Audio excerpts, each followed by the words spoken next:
sedia mendengar.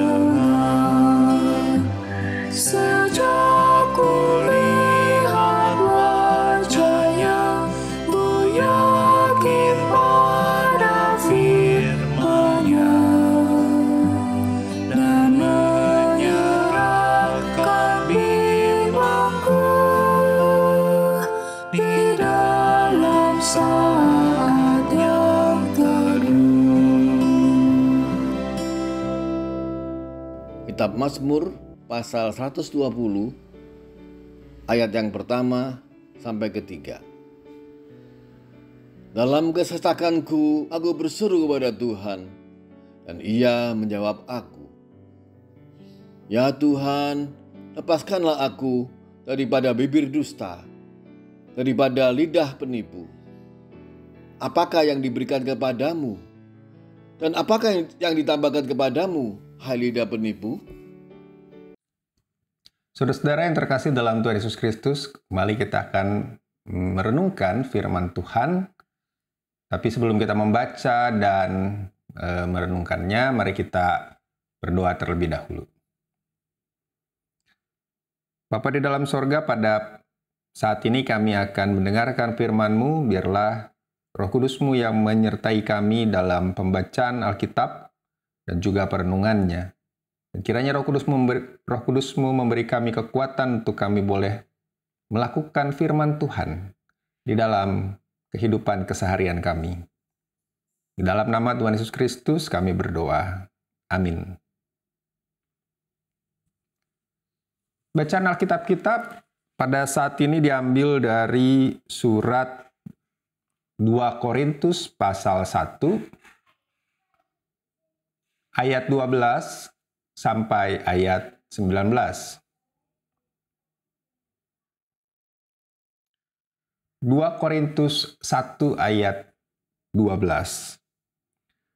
Inilah yang kami megahkan, yaitu bahwa suara hati kami memberi kesaksian kepada kami bahwa hidup kami di dunia ini, khususnya dalam hubungan kami dengan kamu, dikuasai oleh ketulusan dan kemurnian dari Allah, bukan oleh hikmat duniawi, tetapi oleh kekuatan kasih karunia Allah. Sebab kami hanya menuliskan kepada kamu apa yang dapat kamu baca dan pahamkan. Dan aku harap mudah-mudahan kamu akan memahaminya sepenuhnya. Seperti yang telah kamu pahamkan sebagiannya dari kami, yaitu bahwa pada hari Tuhan Yesus kamu akan bermegah atas kami, seperti kami juga akan bermegah atas kamu. Berdasarkan keyakinan ini, aku pernah merencanakan untuk mengunjungi kamu dahulu, supaya kamu boleh menerima kasih karunia untuk kedua kalinya. Kemudian aku mau meneruskan perjalananku ke Makedonia, lalu dari Makedonia kembali lagi kepada kamu, supaya kamu menolong aku dalam perjalananku ke Yudea. Jadi, adakah aku bertindak serampangan dalam merencanakan hal ini? Atau adakah aku membuat rencanaku itu menurut keinginanku sendiri, sehingga padaku serentak terdapat ya dan tidak? Demi Allah yang setia, janji kami kepada kamu bukanlah serentak iya dan tidak, karena Yesus Kristus anak Allah yang telah kami beritakan di tengah-tengah kamu, yaitu olehku dan oleh Silvanus dan Timotius, bukanlah iya dan tidak, tetapi sebaliknya di dalam dia hanya ada ya.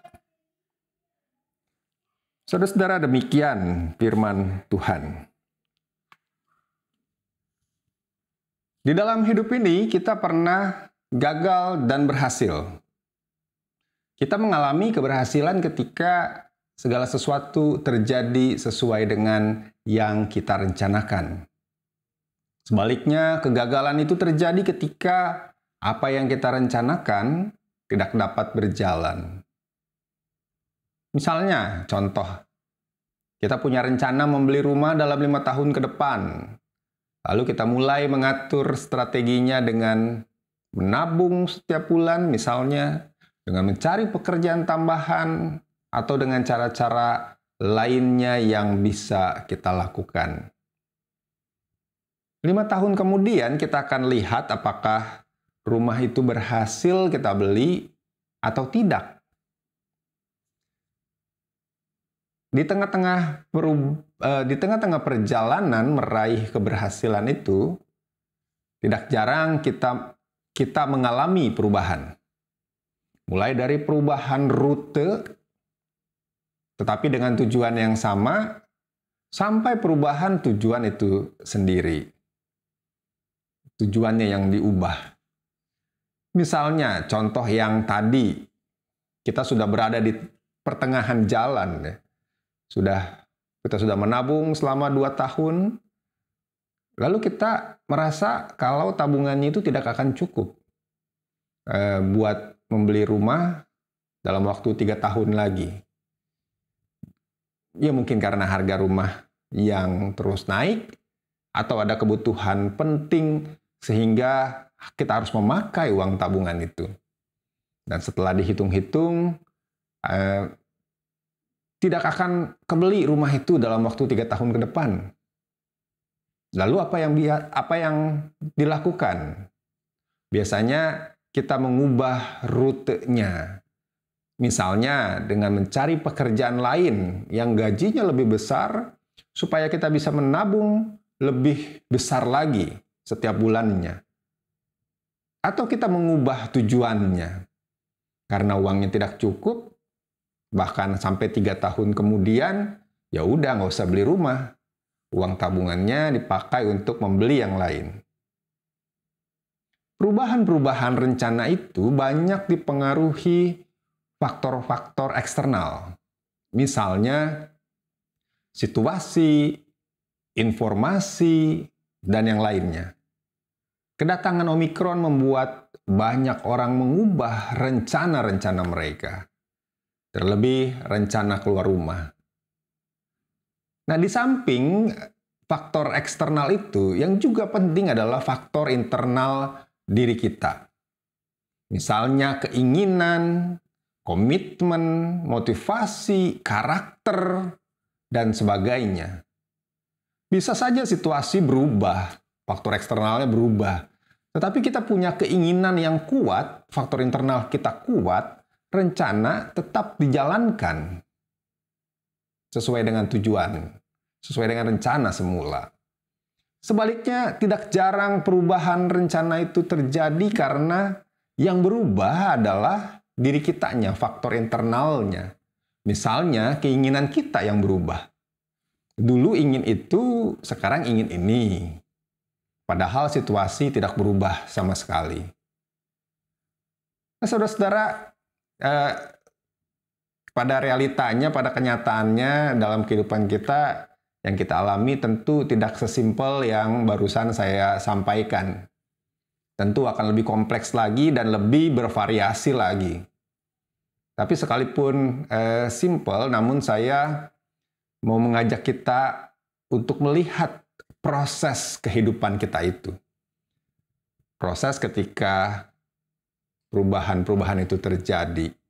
Proses ketika kita meraih keberhasilan. Proses ketika kita mengalami kegagalan.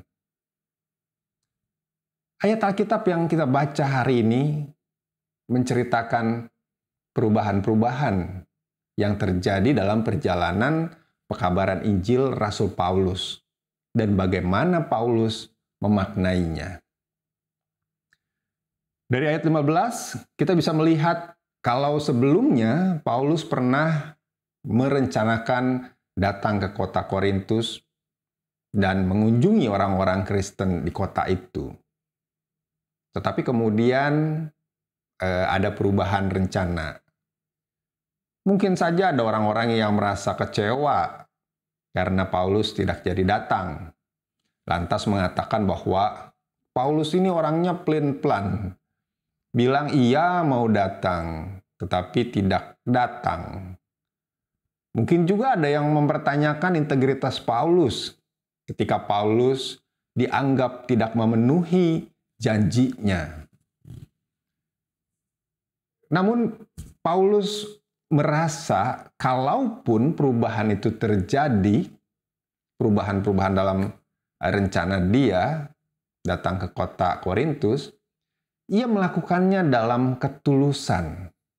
Ketulusan akan tugas panggilannya sebagai pemberita Injil. Ia memaknai bahwa perubahan-perubahan itu ia lakukan bukan untuk kepentingan dirinya sendiri, tetapi bagian dari strategi pekabaran Injil yang ia lakukan. Ke kota mana ia harus pergi, kemana ia harus singgah, kemana ia harus transit. Itu rute-rute pekabaran Injil Rasul Paulus. Dalam perjalanan pekabaran Injilnya, ya memang Pauluslah yang mendirikan jemaat Korintus itu. Karenanya relasi yang ia bangun dengan orang-orang Kristen di kota itu adalah murni karena Allah yang menghendaki. Bukan Paulus yang ingin dan untuk kepentingan dirinya sendiri. Korintus itu adalah kota yang besar, kota perdagangan, kota yang sangat strategis, banyak orang Kristen yang kaya di kota itu. Orang kaya. Mungkin punya kesan Paulus memanfaatkan mereka, mendekati mereka karena mereka orang kaya dan Paulus mendapatkan banyak uang dari mereka. Bisa jadi juga Paulus sengaja mengubah rencananya supaya tidak menimbulkan kesan seperti itu. Dan supaya ia juga tidak tergoda untuk melakukannya. Dan mestinya itu adalah salah satu hal yang bisa menjadi teladan bagi kita dari Rasul Paulus, yaitu ketika hidupnya hanya dipakai untuk mewujudkan rencana Tuhan bagi dunia ini. Ketika ia menempatkan kepentingan diri sendiri di bawah kehendak Tuhan. Ketika ia tidak memanfaatkan kesempatan dan mengambil keuntungan bagi diri sendiri. Itu sebuah teladan yang bisa kita tiru dari Rasul Paulus. Saudara-saudara, belajar dari Rasul Paulus ketika kita membuat rencana-rencana hidup, ketika kita menjalani proses-proses kehidupan kita, ketika kita mengalami kegagalan, dan ketika kita meraih keberhasilan, marilah kita menjalaninya sesuai dengan rencana Tuhan. Maksudnya, ketika kita membuat perencanaan hidup, kita belajar menempatkan rencana kita itu di bawah rencana Tuhan. Ketika perubahan-perubahan itu mesti terjadi, kita melakukannya dengan tetap mengingat firman Tuhan. Ketika kita mendapatkan keberhasilan, biarlah kita juga menyadari bahwa Allah yang telah memberikan kasih karunia-Nya. Dan ketika kita mengalami kegagalan, kita bersyukur karena bisa belajar mengenal Allah lebih dekat. Tuhan memberkati kita di pagi hari ini. Amin. Mari kita berdoa.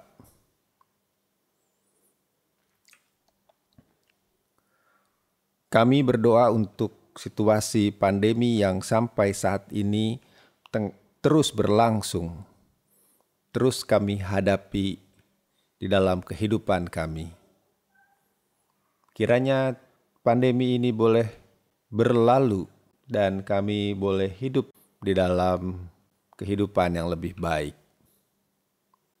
Kami mendoakan pemerintah kami di dalam mereka mengambil keputusan, di dalam mereka membuat kebijakan-kebijakan untuk mengatasi pandemi. Berikan kepada mereka hikmat untuk mereka bekerja melayani masyarakat. kami mendoakan mereka yang terkena virus COVID-19 dengan berbagai variannya. Biarlah kiranya mereka boleh dipulihkan kondisi kesehatan mereka mendapatkan perawatan dan kesembuhan. Kami mendoakan para pengajar yang melakukan pelayanan mereka dalam bidang pendidikan, para guru, dosen, dan setiap orang yang terlibat di dalam mendidik dan mencerdaskan masyarakat dan bangsa Indonesia. Dalam proses belajar mengajar yang dilakukan baik secara online maupun juga tatap muka di ruang kelas. Biarlah dengan segala tantangan yang ada, mereka boleh melakukan tugas pelayanan mereka dengan baik. Kami juga berdoa untuk orang-orang yang bekerja dalam bidang kebersihan. Para pemulung, pengangkut sampah, pemilah-milah sampah. Biarlah mereka diberikan kesehatan dalam melakukan tugas pekerjaan mereka.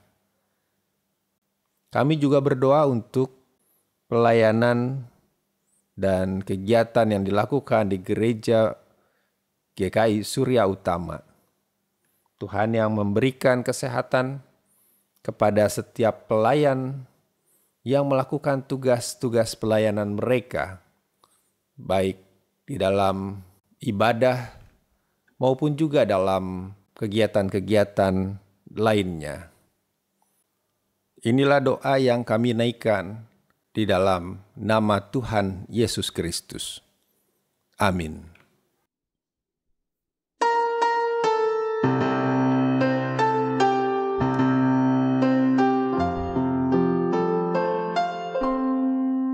Kasih Tuhan mengiringimu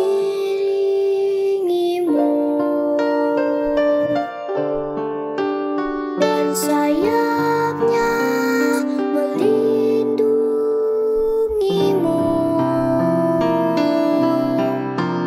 Tangan Tuhan pegang di dalam hidupmu. Majulah dalam terang kasih-Nya.